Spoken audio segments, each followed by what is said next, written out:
Hi, everyone. I'm Coach Kyle. This will be the first of a series of short videos about chronic pain. So, my intent with this series of videos is to do several things. One, we're going to talk about pain, why pain happens, how pain happens, and then we're going to get into what chronic pain is. What's the difference between chronic pain and normal pain? Is there a difference? And how does chronic pain happen? How does that come about? Um, And I also hope to, through this, give people a better understanding of chronic pain so that they can be more informed and better seek out resources and help that are actually effective for chronic pain. So with that, let's dig into it. Let's get started. And we're going to start at the beginning with just kind of a discussion about pain in general. So we're not yet talking about chronic pain, just plain old pain. Okay. So what happens when we feel pain? Right? There's this kind of old school, old idea out there that, damage is caused to our body, to our tissues, to some part of the body, and that stimulates nerves, which send signal to the brain, which cause pain. Okay, that's not horribly wrong, but it's still quite wrong.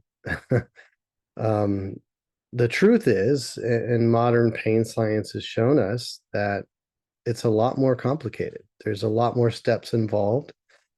Um, so we're going to talk about kind of what those steps are, and hopefully this will give us a baseline understanding of how pain works, why we feel pain, so that we can then have a um, an intelligent conversation about chronic pain. Okay, so pain. So let's start with the traditional idea of pain.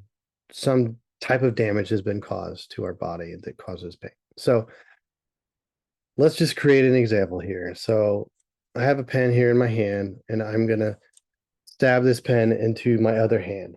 I'm not actually gonna do this, but let's pretend I did, and I caused a wound into this hand. So what happens? Okay.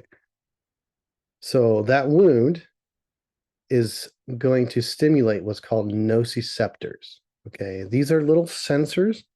They're scattered all throughout our body. And there's different kinds of sensors that sense different things. They could sense things like pressure, temperature, certain chemical compounds, things like this. And normally these sensors are turned off until they sense whatever it is they're designed to sense. So in this case, with this wound, there's probably going to be pressure sensors involved, um, as well as probably many others. But those sensors get activated, and those sensors then send an electrical signal through the nerves. And they do this depending on where they're located and what type they are. They use different nerve pathways, and some of these pathways move at different speeds. We're not going to get into that level of intricacy, but that kind of explains like why we should feel that sharp shooting pain first and then the dull ache comes later. That's due to kind of the speed at which these electrical signals move through the nerves. But anyway, so these nociceptors send a signal then through the nerves up my arm to my spine and then up into my brain.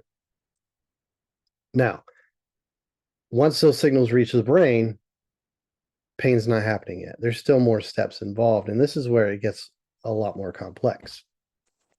Okay. So we kind of have to back up a little bit here and talk about how the brain works at a general high level.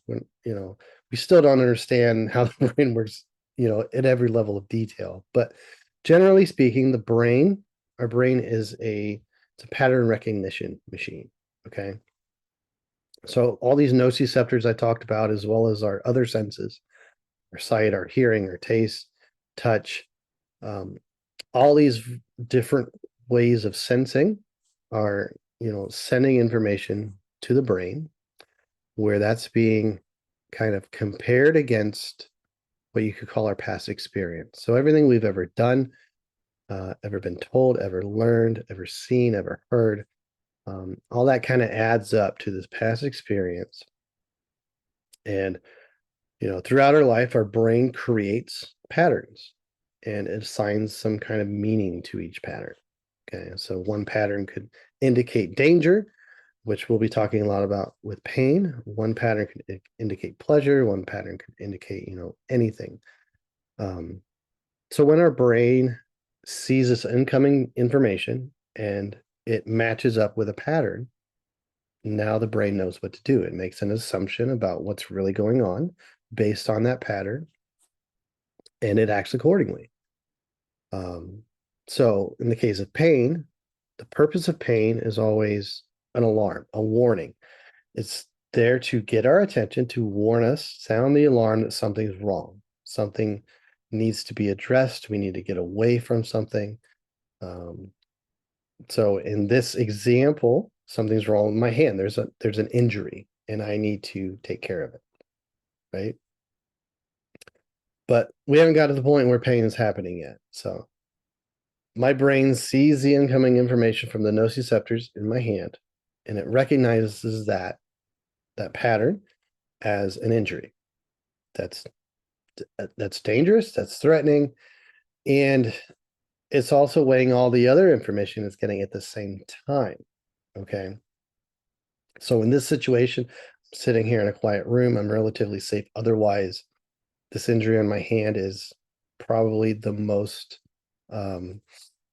critical, dangerous thing going on right now. So my brain's most likely going to decide to create the experience of pain in my hand so that I go look down, oh, my hand's hurt. I need to clean the wound. I need to address it, all that. So with that, again, the situation that this all happens in plays a big role. So let's change the scenario a little bit. Let's say I suffered that small wound on my hand, but that happened as a result of getting hit by a truck, and I've suffered, massive injuries elsewhere in my body. Okay.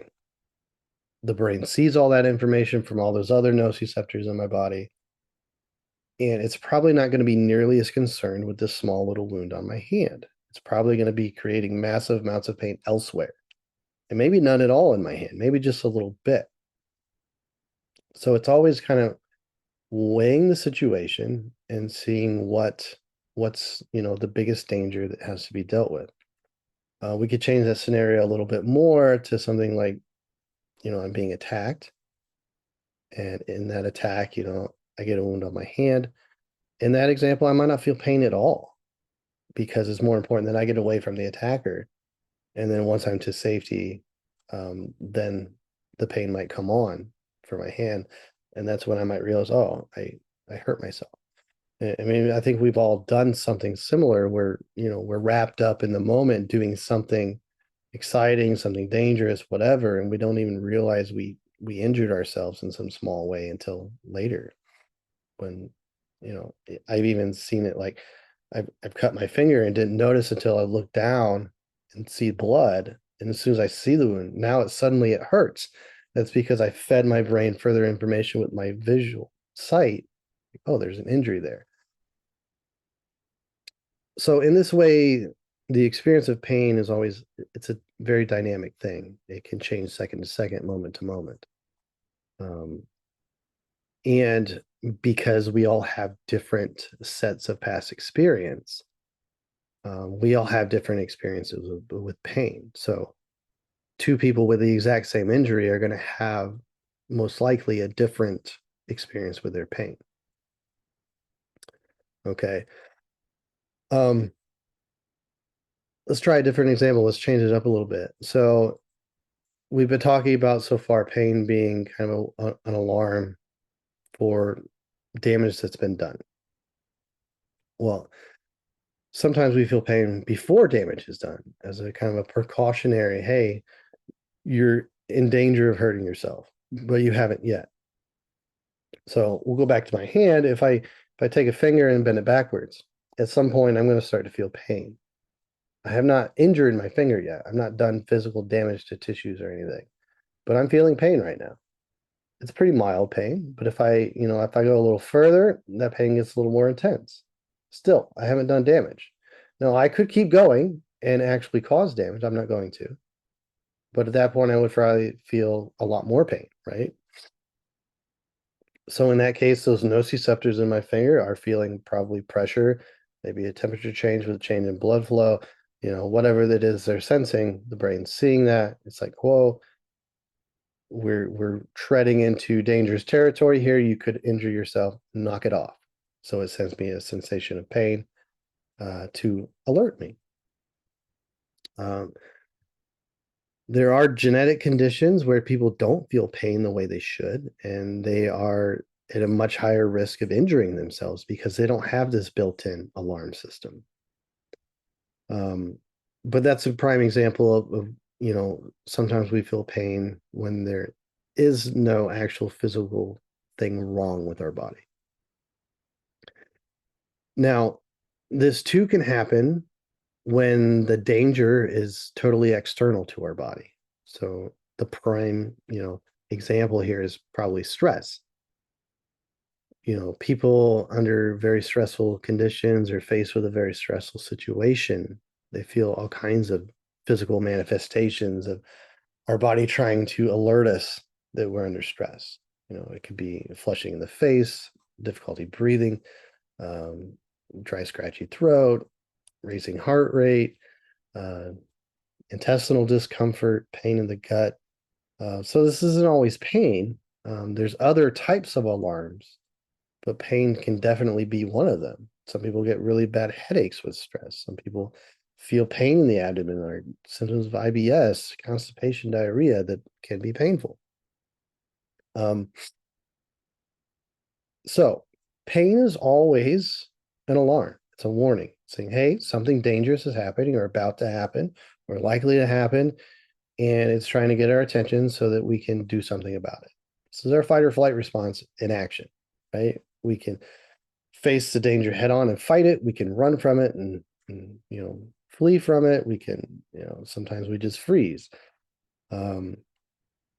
But pain is there for that purpose. And nothing quite gets our attention like pain, right? It's extremely effective. Some key takeaways so far. Pain is a warning, it's an alarm.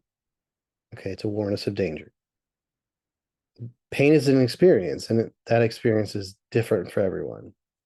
The experience we have with pain is based on a lot of other factors, based on the situation we're in at any given moment, as well as the situations we've been through in our past experience.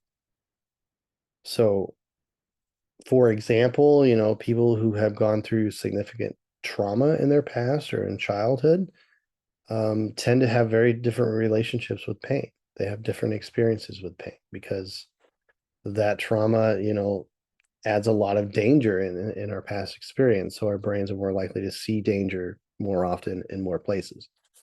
So that's just one example. But so this is kind of a basic description of how pain works at a general level, all pain. Okay. And in the next video, we'll start to discuss what chronic pain is, how that happens, and how, if at all, it's different from regular pain. Okay. So thanks for watching. Stay tuned for the next video. I'll post that one tomorrow, and we'll see you soon. Bye-bye.